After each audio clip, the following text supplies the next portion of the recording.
we here at the Raw Squad Reviews, we have a lot to talk about, so we're not going to play around tonight because the internet once again has decided to catch on fire, and we're here to either put it out or fan the flames. We shall see you by the end of the night what happens here. But hello, all you BC WrestlePod nerds out there, and welcome to another rendition of the Raw Squad Review, your weekly WWE Monday Night Raw review team. And we are here to review the April 22nd edition of Monday Night Raw. I am the face that somewhat runs the place, El Jefe himself, Mikey. And joining me this week are my two lovely co-hosts. First and foremost, Senor Luchadon is back in the house. So, hello, sir. We got a lot to talk about. Thank you for coming out of the basement. Dominic's mustache is weird. It's got to grow in a little bit. And then, of course, last but certainly not least, joining us as well, Macho Rodriguez himself, representing the man, Becky Lynch, with the shirt and the action figure. We got a lot to talk about with the Kudos to you, action figure. I love it. Didn't even call her a doll. She is a doll, though. But yeah. Look, Matt Cardona and Brian Myers have taught me very, very well through their multiple vlogs and things like that. And also shout out to All Ego Ethan Page, too. These are action figures, not dolls. I learned my lesson the last time. Hey, Seth Rollins, I have your wife in my hand. Yeah, so we're gonna save for that fight. Check out our exclusive pay-per-view where Macho and Seth Rollins will be fighting. That's right. That's right. We can do it whatever way you want. We could do it at work, Macho versus Seth. We could do it a shoot, Lewis versus Colby. I don't care. Whatever way you want to do it. Let's go. Whatever you want. You want to hit. You want it in the ring. You want it in a coffee shop. Whatever. I know you got one next door to Black and Brave. You better hook me up with some coffee. Shit. Anyway. Shoot. Fantastic. So we have a lot to discuss. I have dubbed this Monday Night Raw the setup episode because we set up a lot of stuff for a variety of different things, which we will talk more in depth as we go through the show. But first and foremost, with this particular episode, I do need to put the little disclaimer out there. So obviously, if you watch Monday Night Raw and you saw the aftermath of the main event and what we are alluding to, just make sure that we're going to talk about it in depth. We're going to offer our opinions. So just be kind in the comments. Don't be attacking any other hosts. Don't be attacking each other because I will block you and you will be disbarred. We are all grown folks here on the internet and we got no time to be wasting on shenanigans and tomfoolery. Even though I'm here for shenanigans and tomfoolery, but not at the expense of any of my hosts. So just a warning now. Let's do this thing. Except for that mini dork. Fuck him. Well, I can't say anything because Minnie is my SmackDown co-host. So, hi, Minnie. Hope you're doing okay in the basement. I'll see you this weekend for SmackDown. Especially because it's the draft. Oh, my gosh. We got a lot to cover. We'll talk about that when we get to SmackDown later this week. But Monday Night Raw begins. I'm just going to jump straight into it. We're going to focus on the matches and the in-ring stuff because a lot of backstage things were kind of amalgamated together for a lot of certain things. But Monday Night Raw this week kicks off with main event Jey Uso, Mr. Yeet himself. He doesn't get too long into his opening promo before Damian Priest and the rest of Judgment Day, sans Rhea Ripley being there. And again, this is setup number one because we've come to learn that Damian Priest will be defending his championship against Jey Uso at Backlash. It's kind of crazy. We're getting two main championships being defended at Backlash, Cody and AJ, and now Damian and Jay. I'm excited for all that. It helps that both the champions are full-time workers. That is very fair. No offense to Roman. He had his reasons for not being there. Man, I can't wait for the next chapter of this Bloodline storyline to happen. But that's going to be for SmackDown. Again, this promo sets up what we're getting at Backlash, but it also talks about the rest of the night. Mm-hmm. And we don't waste any time because after this, we get into our first match, which is for the World Tag Team Championships. DIY challenging Awesome Truth in this championship match. I thought this is great to already have Awesome Truth defend the new titles that they got last week. This was a good, serviceable match. I wasn't expecting anything too crazy, but I continue to be amazed of how well Miz and Truth work together. It's like they haven't lost a step all this time. Mm-hmm. And I think DIY as the first opponents to defend these championships against is actually pretty good because both Tommaso and Johnny Gargano are both reliable. Obviously, Awesome Truth retains the titles here. What I found interesting, though, is what happened afterwards as Awesome Truth went to go shake hands. Johnny shook hands, but Tommaso did not. Mm-hmm. I thought that was Triple H. I know, right? I know, right? It's crazy out here. Boys, what did we think of the championship match between DIY and Awesome Truth? I loved it. I thought this was an exceptional match. Really great TV match. I really enjoy the team of The Miz and R-Truth. Dating back to Survivor Series, the first time that we actually saw them team up like legit, when they wrestled The Rock and Cena, I've always thought the two of these guys just mesh well together. I love these like mixed match tag teams, like Shawn Michaels, Steve Austin. Like I love whenever they just throw people together. Team Hell No. And I think that DIY, I just don't think that they're good. They're going to get anywhere singles wise. So this is the way to do it. And hopefully this is a little, this is a great way to get the titles on DIY because I feel like they could be the workhorse tag champs that we've always wanted. I agree with that. I would like to see that. Senior Luchadont, Awesome Truth retained against DIY. What did we feel about this match? It was too short. It was 10 minutes. I felt like the match could have been a little bit longer. But we're setting up for the draft next week. So this is like the whole thing for this entire Raw was kind of weird. Setting everything up. I like the idea because we could either we're getting heel DIY or we're getting Tommaso, Johnny Gargano on the main roster. Part 4. So we're getting one of those two, and I'm okay with either one of those. Mm-hmm. Honestly, I'm kind of here for either one as well. And that's going to be a running theme for the rest of this because we are waiting to see how night 1 of the draft this Friday on SmackDown goes. We're not going to be doing anything too crazy because who knows where everyone's going to be. Mm-hmm. Also, I don't know if the rules have been established yet, but I also feel that people can be drafted to NXT, so I'm going to be working under that assumption as well. Not only the NXT kids getting called up to main roster, but main roster folks being drafted to NXT, which will do wonders for you. Trust me. Look at Baron Corbin. I didn't like him on the mic, but now I love him, and I want him to get back with Braun Breaker. Put it back on SmackDown, you cowards. Yeah. I need the Wolf Dogs to be on main roster because that little run as a tag team in NXT was fantastic. I love it. We're gonna have to talk about Braun Breaker maybe off air, or maybe I'll try to hop on your actual podcast, like the live podcast, because that dude is going to be the future of the business, and I feel like he's so underrated. People just aren't talking about him and what he's gonna turn out to be. Oh my goodness.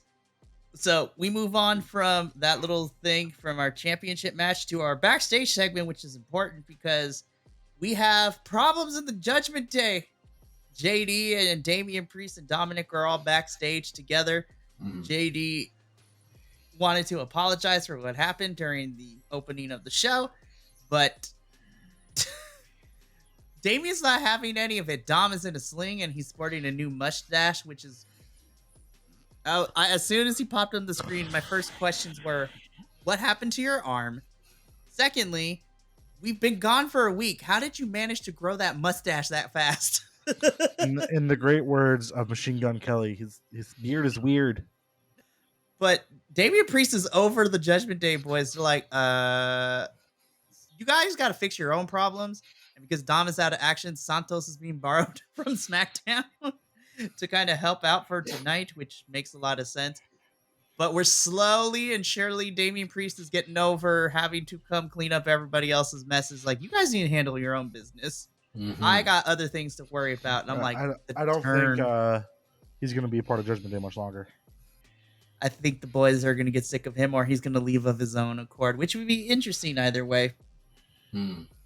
Yeah. We leave this backstage segment. So this is the first time we get Gunther and Imperium in the ring. This is the first time we've seen Gunther post, WrestleMania losing the title to Sammy. And what a Giga Chad to say it. He's just like, congratulations to Sami Zayn. I elevated that title, so hopefully he'll do something with it. I'm like, damn, what a backhanded compliment. I love seeing it. Love it. It is so fantastic. And then Gunther goes on to announce that now he's going to put that behind him. So now his focus is the here and now. And he announces himself that he wants to get the title of King in the Ring. I'm just sitting here. I'm like, King Gunther might actually be kind of fun, but we'll see where that goes. But before long, the New Day come in and they interrupt. And of course, Xavier Woods is like, no. Because I'm like, King Xavier Woods from last year. Or what was it, like 2 years ago when we had King in the Ring? I don't know. I'm pretty sure that crown was put on somebody else. If I remember correctly, right? Right? Yes. Right? That was a whole storyline. It was kind of It was amazing. Sure. It was amazing. Listen, I just want to say before we move on from this, I don't want Gunther to be King Gunther. I don't want that shit. Nobody's been able to replicate King Booker. Nobody's been able to replicate that. I think it should go old school. I think Triple H should have it the way it used to be. King of the Ring winner, and then just get a title shot. We don't need to call him King Gunther. Just straight up. We know he's going to win. That anybody else that's in this tournament, it doesn't matter. He's going to win this. They're not going to, that dude doesn't lose. So, and it's fine. So I'm excited. Yeah. King, whatever. Just call him Gunther, and then you can give the queen to Queen Chelsea or whatever. That'll be great. I hope that's what ends up happening for King and Queen of the Ring is it just goes beyond the title, that the winner of the tournament gets a championship match. So hopefully Mr. Paul Levesque, aka Triple H, if you watch this review, that's what we're hoping comes out of this tournament. The scepter and the crown is a fun gimmick, but let there be some actual stakes, because then you'll make me care.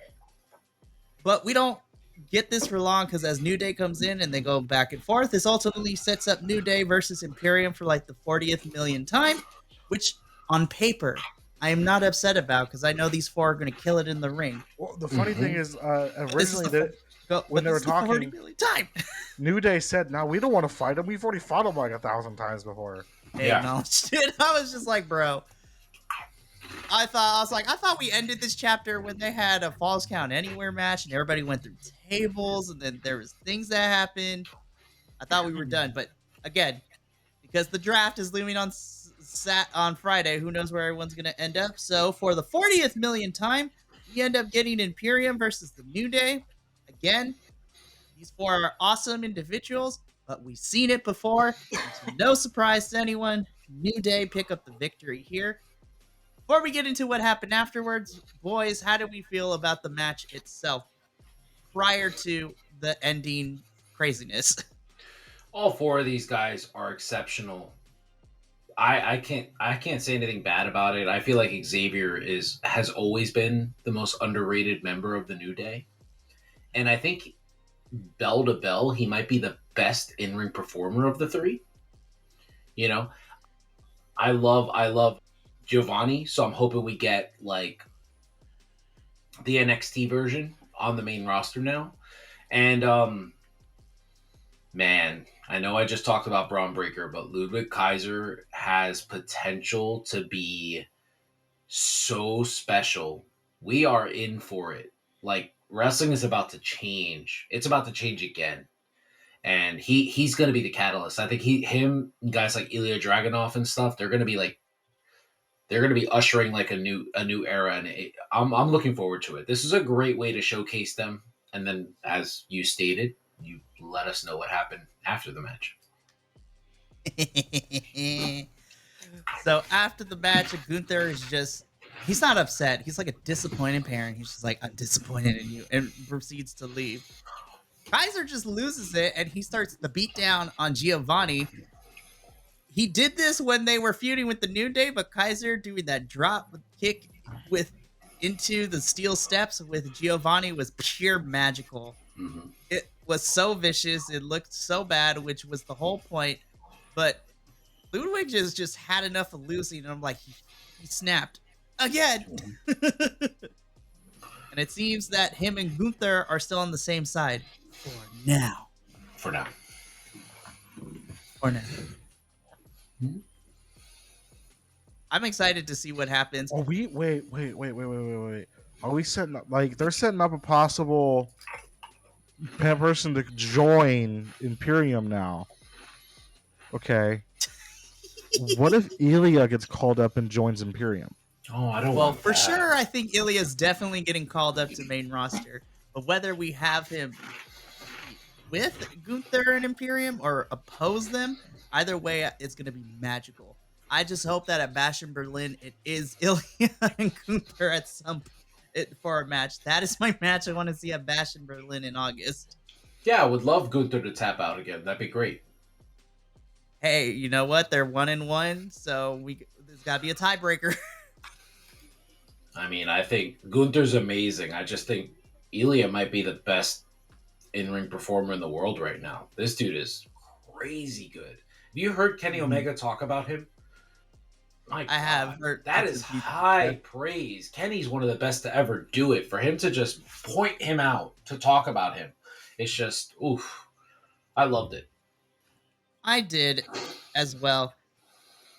And again, with the draft happening, there's going to be a lot of moving parts across the 3 brands, so I'm excited to see what ends up happening. But we move on from here. We get a quick video pre-tape package with Andrade, who recaps his issues with Judgment Day. Say what you will about Andrade coming back. I'm happy that he's back, and I'm happy that he's getting television time. Mr. Charlotte Flair, they looked so cute together at the Hall of Fame Awards, too. However, I'm hoping that now we're kind of done with Andrade and Rey and everything that happened. Well, who knows? Andrade might be moved to SmackDown by the end of Friday night. We'll see what happens with all that. But Andrade is ready to continue to push forward, and I'm excited to see wherever he ends up and what we do with him. Licios Andrade, I like him. El Idolo, man. Just, what a brilliant performer. I always wanted Charlotte to come back and be his mouthpiece. Like, give Charlotte a little break and then or maybe have like husband and wife, like world champs. I think that would be amazing. I mean, just think about the storyline there. Can you imagine them as heel champions? Oh my God. Versus, and then you get like Becky and Seth. Oh man. And you know what's funny? That's not even the first matchup, husband and wife matchup I thought of. Because the greatest NXT match of all time, in my personal opinion, is Andrade versus Johnny Gargano. Oh my gosh, that'd be so fantastic. Give me the Way versus the Queen and her man. Give it to me. That would be super fantastic. What a way to get Candice over too, by having her go 1-on-1 against the Charlotte, or like, a mixed tag match. Watching her go ham on Grayson Waller in the unsanctioned match at Stand and Deliver 2 years ago. Oh, that was so good. He handed her a kendo stick and she just went fucking insane on his back. She's like, hold my child. Because baby was at ringside too. Maybe if she would have done that to Joey Ryan, he would have kept his hands to himself. Ooh. Sorry. No, fuck Joey Ryan. Anyways. We protect our women's here when we are reviewing them, so no touchy. Not okay. Also, this is a side note because it's been stuck on my head for 3 fucking days. Whoa. What the fuck is Joe Hendry? Oh, okay. We'll have a whole we'll have a conversation afterwards. Joe Hendry. I know it's TNA, I know, but like, I just I'm sitting there and I'll be like idly thinking. Next thing you know, I believe in Joe Hendry. I'm like, what the fuck? We'll talk about it off camera because it is a fantastic thing, and yeah, that's a whole PowerPoint presentation I could give in like 2 minutes. But we got to move on. We move from Andrade to probably my favorite in-ring promo of the whole evening, Drew McIntyre. I have to give kudos to him. he has been the funnest thing to see. He's just going off kilter and just going unhinged in everything that he's doing, which I love. I saw the videos of a house show where, the funniest thing, because he takes off the kilt, he puts it back on because the crowd is Yes. booing him, and the whole crowd is like, "Take it off, take it off." And then on the microphone, he's like, "You don't know sexy Drew McIntyre for you because you booed me." And I'm like, this is the Drew I want to see all the time, just having a good time, just being a troll. It's And fantastic. him doing the yeet too. Oh, the he too was hilarious. But Drew McIntyre sitting in the ring, and before he gets to the crux of his promo, everybody keeps doing the what to him, and then he takes the power into his hands. It's like, say what if you French kiss your cousins? And then what? And it's like, y'all are sick. Yeah. Just But it's go for it. He's exceptional. I think I said this earlier. The way the European wrestlers have been able to utilize social media to further their career, and how he has been able to only do what Becky's done, and that is bring it to live crowds and do it the way he's done. I mean, I don't know. I love Damian. I'm excited. But Drew's got to beat him at Clash at the Castle. He has to. Come on. It's got to happen. It's in his home country. Yeah, I feel like it would be a crime if Drew doesn't win at Clash at the Castle. I'm excited for that match because I know what both those dudes can do. And it's, as he said, it's going to be a banger. Because what he told to Sheamus is banger after banger. Now it looks like he's burger after burger. Oh my God. That line killed me. It broke Sheamus. I don't think he was supposed to laugh like that. It was No. Because I love when they're like, that's my goal. Real life, like super close friends. Like, I think Sheamus wasn't Sheamus in the wedding party for Drew too? I think he was his best man. Yeah. If you read Drew's book, he talks about that. Like when he got started, it was him, Sheamus, and Wade Barrett. They all started together, and they all like worked each other, and that's how they got with the company. Sheamus, I mean, oh man, what Sheamus and him can do one-on-one is just so good.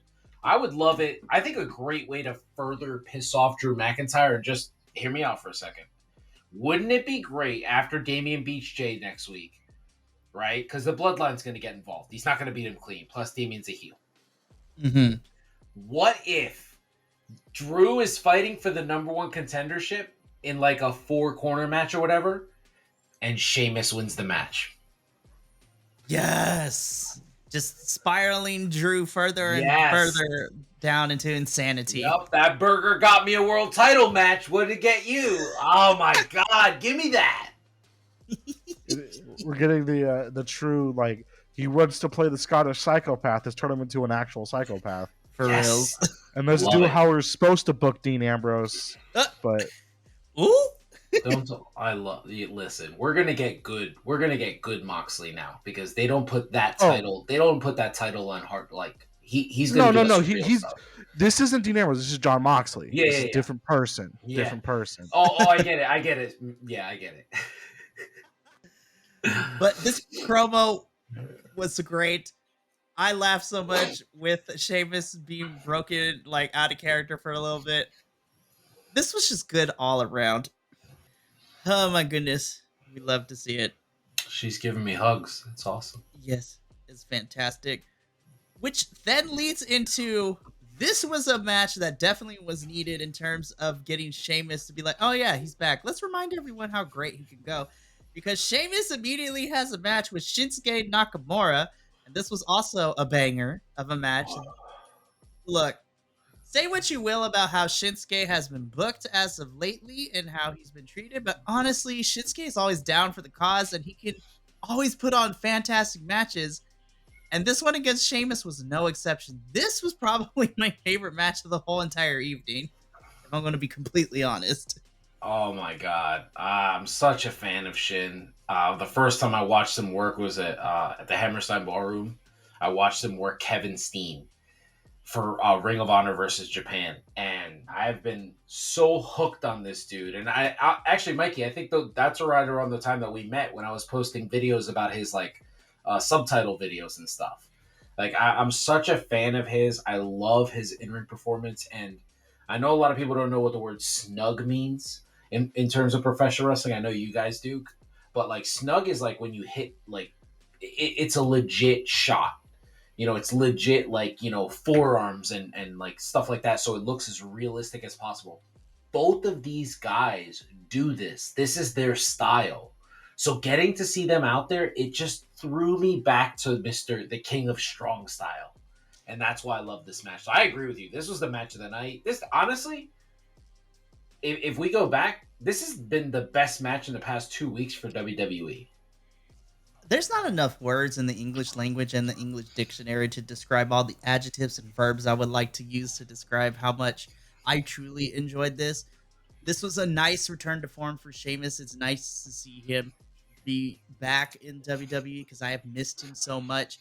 But this also reminds me too, I was like, let's not overlook Shinsuke, you guys. Like, everyone talks about Sheamus and how great he did, but you're only as good as your dance partner in the ring. And Shinsuke is one of the best, if not at the top of the, skill wise in the ring experience. This was a fantastic match. I love this match. I'm gonna keep saying it. I loved it. Loved it. It was great. So we go from here, and then we return to the chapter of Sami Zayn getting beat up by a bunch of people backstage, because we get a recap of what happened at their main event last week with the Intercontinental Championship. And then we get a quick little interview backstage how Sami Zayn could say a whole bunch of things, but he's not going to because he's going to move on to focus on other things, which then prompts Big Bronson Reed to come in and basically tell Sami that he's coming for that title. Sami says, bring it. And then Bronson Reed proceeds to jump and beat up Sami Zayn. So once again, Sami Zayn's getting beat up by everyone and their mother at this point. Normal activities. Normal activities. Yep. It's a good way to book him. It's a great way. It keeps the fans on his side. It makes it look like they're not utilizing him correctly, right? It makes it look like, oh, why'd you put the title on him if you're just going to have him job out to people, if you're just going to have to, him get his ass kicked? It's just a great way to keep him as the underdog story. So I like it. Oh, absolutely. He kind of reminds me of a little bit is Tommy Dreamer. Late 90s ECW. How they're booking him. This constant underdog. Yep. The difference is this was like when Dreamer finally won the belt. He was still getting his ass kicked. Yeah. Because Dreamer never wanted to win the belt to begin with. Well, I like that, because if we get the Dreamer versus Raven like cage match, if that's what we get with him and Chad Gable, I mean, that's going to be great because both of those guys can go. And then we have like Survivor Series War Games, Evil Alpha Academy versus Normal Alpha Academy. The Creeds and whatever they did versus like Tozawa and Otis. And... Yo, check the pop for Otis, man. Oh, we'll get to that. You know what? Let's just talk about that because that's what happened next. So we had Chad Gable and Alpha Academy come down. And Chad Gable first talked about, everything that happened and why he did what he did to Sami Zayn, which I was one of the most badass things you can do, rip a man out of his wife's arms into a German suplex. Yes. He deserved it. You know what? He deserved it. And that's basically what Chad said. He's just like, he did it in front of me. I was standing right there. How dare he? But then comes the, he turned heel last week, and he's kind of healed now. And then he solidified it within the next couple of minutes because he had Tozawa, Maxine, and Otis all line up, and he read them. Each of them got read the riot act. Mm-hmm. He berated Tozawa for losing all the time, which I'm like, that's fair. Maxine, he was just like, you are pretty but dumb. I'm like... And then he broke my little heart. He's like, and you, Otis, you're just a disappointment. I was like, mm-hmm. I was like, my heart sank. I was like, no, not my lovable goofball weirdos. And Gable ends this promo by saying at this point, from this point on, those three are going to help him get that championship at any means necessary. And he didn't say it, but there are going to be consequences if they don't fall in line, which I'm like, they all reluctantly agreed, but Otis took the longest and the hardest to be like, fine, we'll do it. That Otis, the Dark Otis is coming, you guys. I'm excited. Let's get it. Our little meatball, our little cannon ball is about to go dark. My daughter's 2 years old. She went to her first wrestling event. She was like a year, right? And she's got a little headphones on, but when Otis came out, that's when she paid attention. There was something about this big man in the ring that my daughter was just hooked, like in it, like this, like she was all about it. So I'm ready for this. I'm ready for Otis any way he, I thought he was going to be world champ when he won Money in the Bank, but that didn't happen. Don't remind me. I was so sad. Yeah. He got the title on Bobby Lashley though, so I'm still happy. Yeah. It's true. So Chad Gable has now gone dark, and Alpha Academy will soon be joining him over the next couple of weeks. I saw a clip. By the way, I saw a clip on Instagram, and I saw this long-haired dude hitting this really good German suplex in NXT, and I'm like, who the hell? Oh, I forgot Chad Gable used to have long hair. Yeah. When we had American Alpha. I forgot about that. Oh, man. That's such a good tag team, too. I loved American Alpha, man. So good. They wrestled this amazing tag team called the Revival. I forgot. They were so good. I don't know what the hell happened to them, but they were so amazing.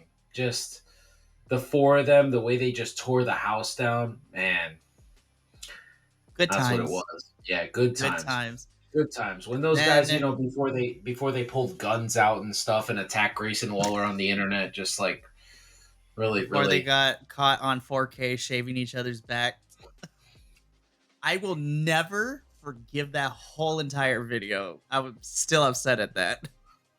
I mean, well, at least it was the GOAT tag team that made fun of them. You know what I mean? Yeah, I guess that's true. So we go from Alpha Academy and Chad Gable to a quick backstage segment where Dominic and Ricochet are still fighting. Because Ricochet's like, bro, I don't want to hear any of your nonsense. Okay, I got things to do. I don't want to talk to you. Whatever. Bye. So I was like, okay, cool. Which sets up what we got next. Tag team match, Ricochet and Andrade taking on JD McDonough and Santos as a fill-in for Dominic since he's hurt. I thought this was a fun match, but obviously you could tell that Andrade and Ricochet are two people who got thrown together in a tag team match.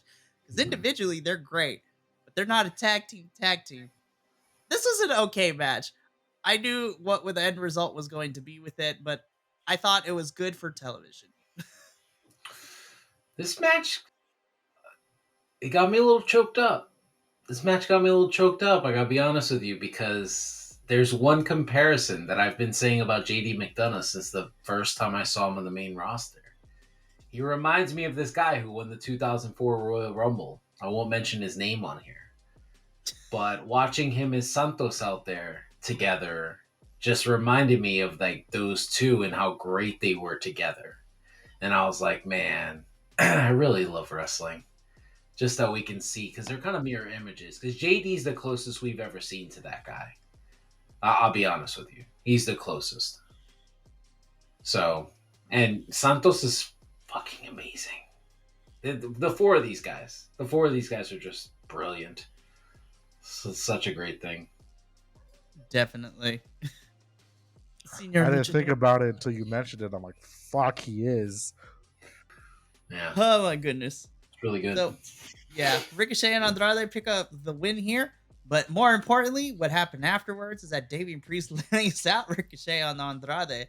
And then he yells at Dom and JD because he's like, he reached maximum overload. And Damian Priest utters the words to them.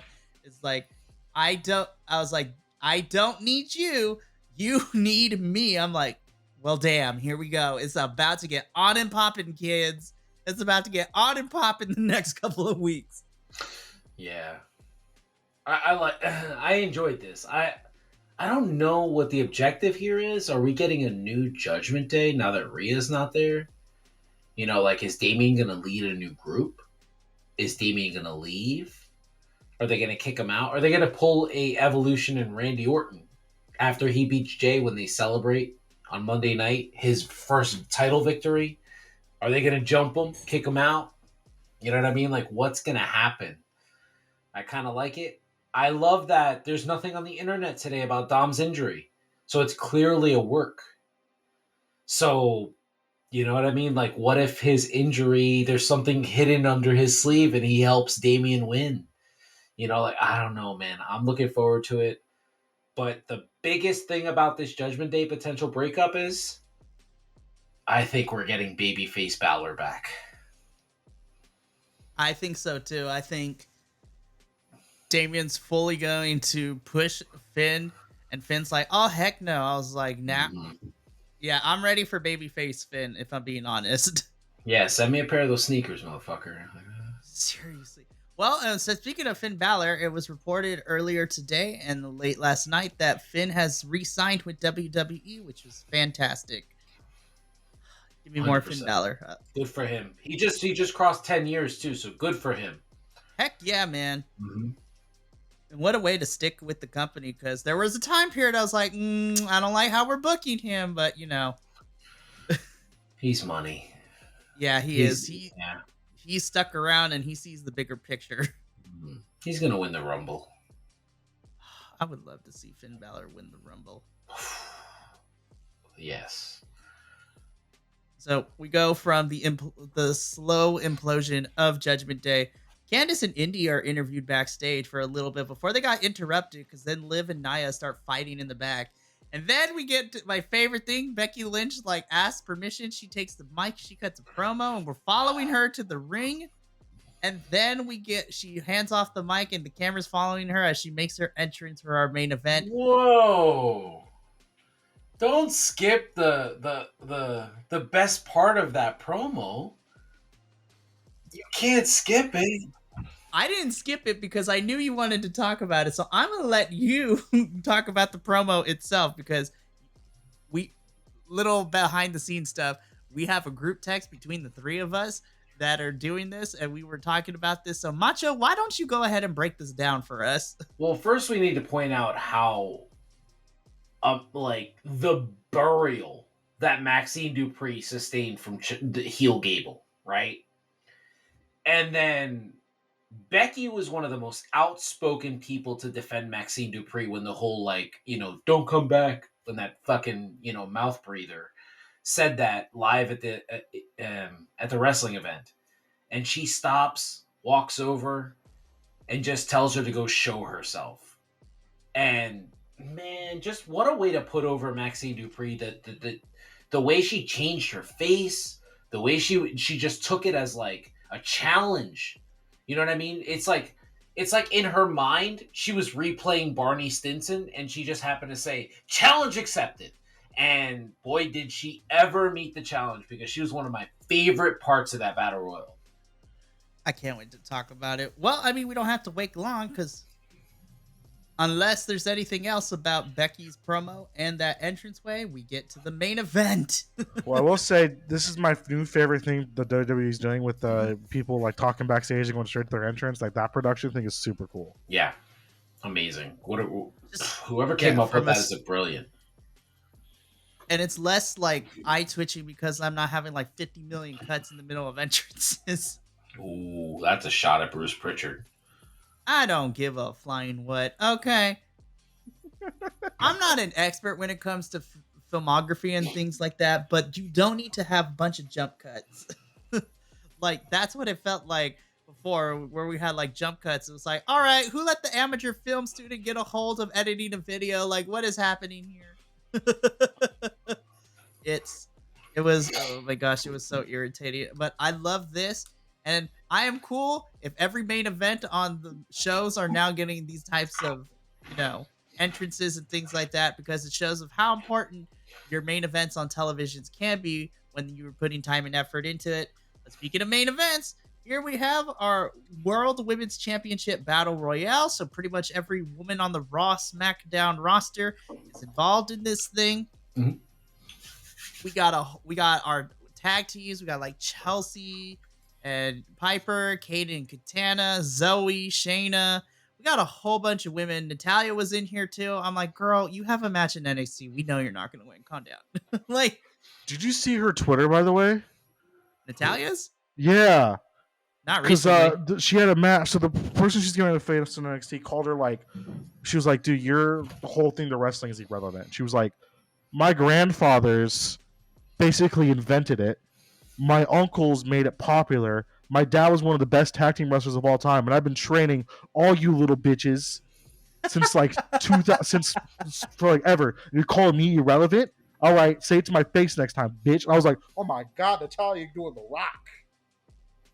Like, just as a side note, me and the NXT boys, Will and Andrew, we're actually really excited because tonight it's just the contract signing, but we're looking forward to the NXT Underground match between Natalia and Lola next week for Spring Break-In Night 2. I feel like NXT is a excited. good spot for Natalia right now, towards the back end of her career. I'm just excited for Lola to fight Natalia because Underground allows Lola to use her mixed martial arts background. I'm excited for that, but that's a whole nother review because we got to talk about this Battle Royale. There was amazing spots. I want to talk about Maxine because she was kind of a shining example in this thing. She took what Becky said to heart, and she eliminated some pretty heavy hitters too. She's like, this is what you get. Bam!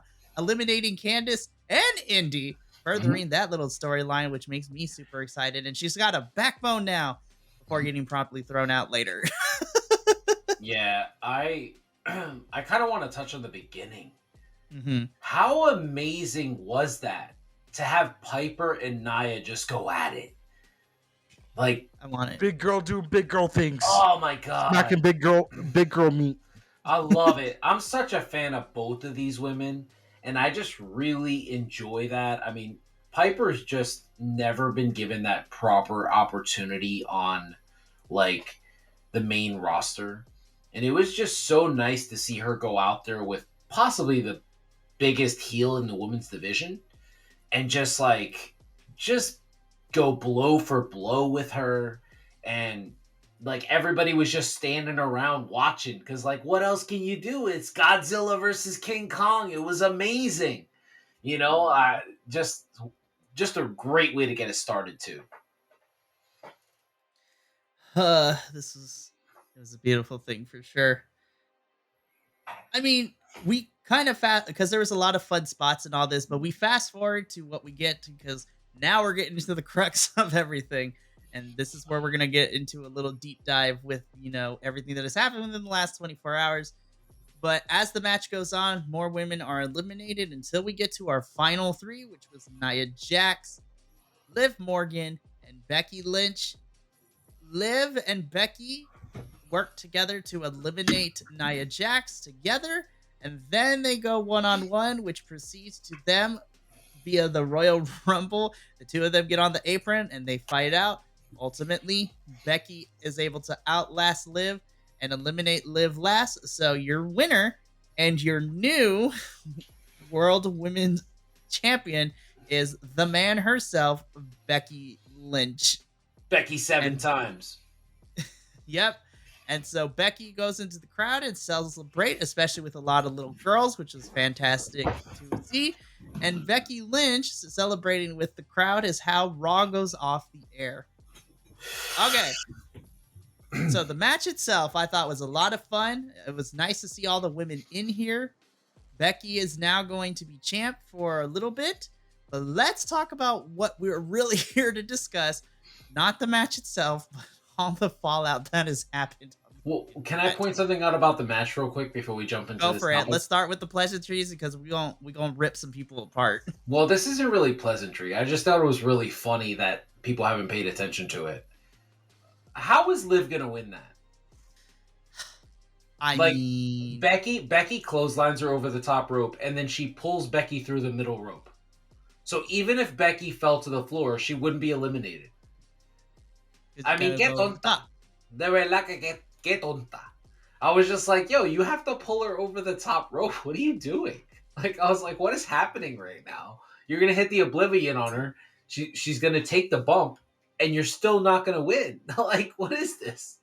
But I guess that was a way, like a subliminal, like a way to just tell us like she wasn't gonna win the match. Mm-hmm. You know, the safest person, in my opinion, to win the belt, won the belt. It is between Becky or Nia to win it. That would be the safest possible people to win the belt right now, and for it to not feel bad. Becky was the original choice at Mania to win it, but Rhea was just too hot for them to take the belt from her.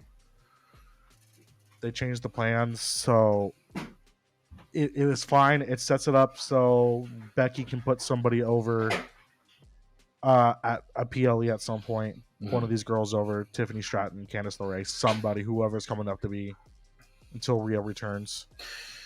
Or even it puts Liv Morgan over whatever character she gets over by the time it gets to that point. Whoever is going to be prepared to face her. I feel like Becky was probably supposed to be gone longer. Then, you know, this is like a John Moxley supposed to go on vacation, but everybody got hurt, so he had to come back. Love it. Situation with her right now. So hopefully she puts together a good little run, and we'll see who she puts over. I also agree. I think Becky or Nia was the safest option. I'm going to say it right here. And I want to comment on this. I love Liv Morgan. I am a fan of hers, but I have to agree with my constituents here. I feel that it would have hurt her had she won right here, because we are still in the middle of her exploring this new heelish character for her. I want quality. So I want Becky to put Liv over at whatever the right point is, whether that be at SummerSlam or whatnot.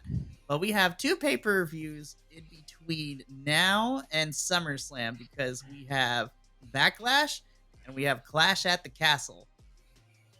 When's King of the Ring? King of the Ring is at the end of May as well. But if I'm gonna be honest, anything that happens at the Saudi Arabia shows, I don't count as canon for WWE.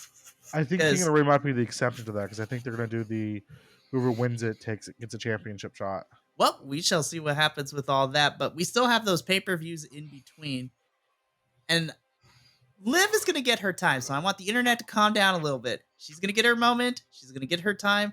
It's going to eventually end up. I just need everyone to be patient, and we're trying not to shotgun this title reign, because it does nobody any good to shotgun this title onto Liv. It doesn't help any of the women she works with if she's champion, but more importantly, it doesn't help Liv at all if we shotgun her to this title.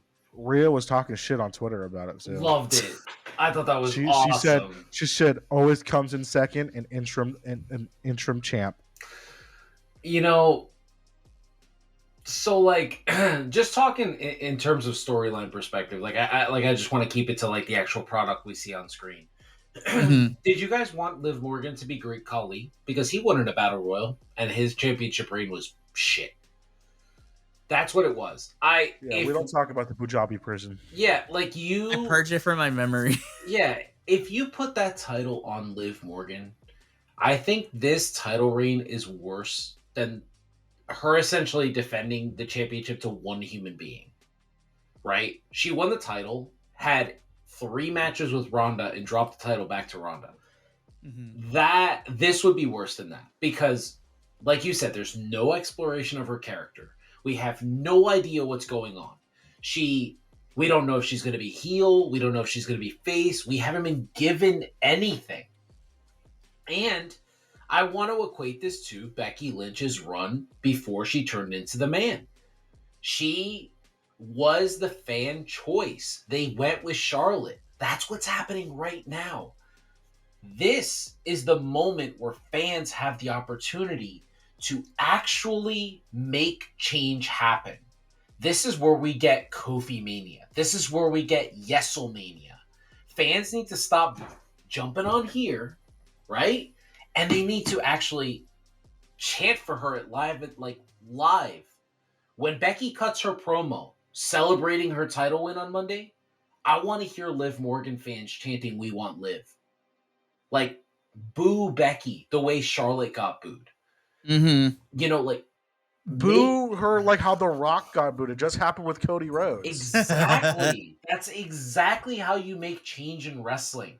Like, look, step one has been accomplished. Step one has been accomplished. Becky Lynch's title win has more dislikes on YouTube than it has likes. So step one has been accomplished. That means that the people that are on YouTube have made their voices heard. We don't like this. We're not happy with this, right? So now we just need to do it live. It can't just be on the internet. It can't be that way. Because if it's that way, and I hate to bring up his name because I feel like people get so offended, but then Liv Morgan is no better than Mustafa Ali, where he maybe has like 200,000 fans, but they all live on the internet. Where were you guys when his t-shirt came out? Where were you guys when he was wrestling, changing gimmicks twice a year to try to get over? That's what I'm afraid is going to happen to Liv Morgan. If fans don't actually start to root for her live, like we saw it last night. Becky got a massive pop when she won that match. Then she goes into the crowd. Natalya said today in an interview that the women wanted to celebrate with Becky and they couldn't because she was out there pulling a Cody Rhodes, signing autographs for 30 minutes. That's how happy fans were yesterday. They were in Ohio? I mean, come on. Ohio's closer to Jersey than it is Ireland. Like, you know what I mean? It just feels very strange to me where I'm just, everybody wants that TV dinner. You know what I mean? 5 minutes and give it to me now. You know, I said it. Wrestling fans have turned into Veruca Salt. You know, I want it now. Like, that's what it is. You know what I mean? Like, guys, like, I'm a little old. Shout out to the Willy Wonka reference. That's right. We keep I'm a little so old. good. Yeah, Gene Wilder or Timothée Chalamet, not that shit show that Johnny Depp gave us. Those two are brilliant. Woo! Yeah. Oh my goodness. Gentlemen, we have reached the end of this week's Monday Night Raw review. So the last thing we got to do is we got to rate this on the empanada scale. So I'm going to start with Lucha Don't. I'm going to go to you, Macho, and then I will give my rating last. Senor Lucha Don't, using the empanada scale, what do you give this week's Monday Night Raw as a whole? 6. Ooh. It wasn't the worst. It was just, it felt like a bunch of filler. Mhm. The only good thing we got out of this was we got a couple storylines that maybe something will happen with, depending on how the draft goes next week. And Becky is the new champion. That's everything else just kind of felt like filler. And Drew McIntyre being fucking brilliant. Yeah. That's fantastic. Macho, what do you give your rating for this week? Well, I gotta give it 7 empanadas with a pint of Guinness because of Becky Lynch. I thought I was very happy with the Jay and Damian segment. I thought it played off really well. Jay is slowly becoming the biggest babyface on Monday Night Raw, although I think he'll get drafted to the same brand as his brother because I think we're setting up for them to get back together. But yeah, I think the show was pretty decent. Loved the Chad Gable stuff. Loved all the tag matches. I thought all the tag matches were great. But I mean, this battle royal was like 30 minutes. Like when was the last time we got 30 minutes of women doing anything in WWE? Like, I feel like this is awesome. This was great. They got a lot of time. I wonder if they saw that meme that we saw in our group chat between WrestleMania and Dynasty, where WrestleMania had like 14% of the time dedicated to women wrestling and Dynasty only had 18%. Y'all, promotions, y'all gotta do better than that. Like, that is abysmal. Yeah. Like, that was rough. I was like, oh, that hurt me as a fan of women's wrestling. That hurt me. I'm actually gonna go in the middle. I'm gonna do 6.5 empanadas out of 7. And 6.5 isn't bad with me because I thought there was a lot of good stuff in here. Obviously, as it was alluded to earlier, the Sheamus and the Drew promo killed me. Sheamus and Shinsuke was a banging match. But because we're waiting to see where everyone ends up by the end of this Friday and next week on Monday Night Raw, who gets drafted where, obviously, we can't have anything too crazy and wild things happen because we got to see where everyone ends up. But I still thought there was a lot of, so we're playing the waiting game right now. But, gentlemen, this does bring us to the end of another Raw Squad review. For those of you that tuned in, thank you so much for watching us. We'll be back next week where we will be covering not only the next episode of Monday Night Raw, but we will be covering night 2 of the draft. So the draft starts this Friday on SmackDown and ends this upcoming Monday on Monday Night Raw. So, funny thing is, we won't, not the actual review date, but the second night of the draft will be El Jefe's birthday. So I'll be watching Monday Night Raw on my actual birthday next Monday. So that's going to be a good time for sure. Yeah. Yeah, so El Jefe is turning 31, so that's going to be fantastic. The three of us are going to get up on out of here because we got other things to do. I got to go watch Spring Breaking for NXT because I found out that the triple threat for the NXT Women's Championship is opening up, so I got to go watch that immediately because it's going to be baller.